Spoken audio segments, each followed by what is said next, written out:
pay more attention to organic living.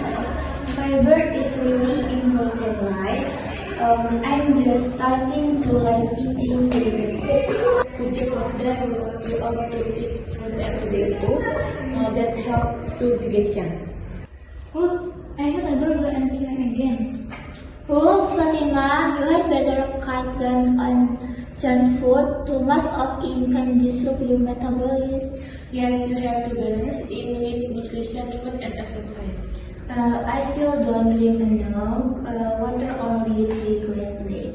Oh, nice. Then Rouse, you must drink at like 8 glass a day to keep your body hydrated.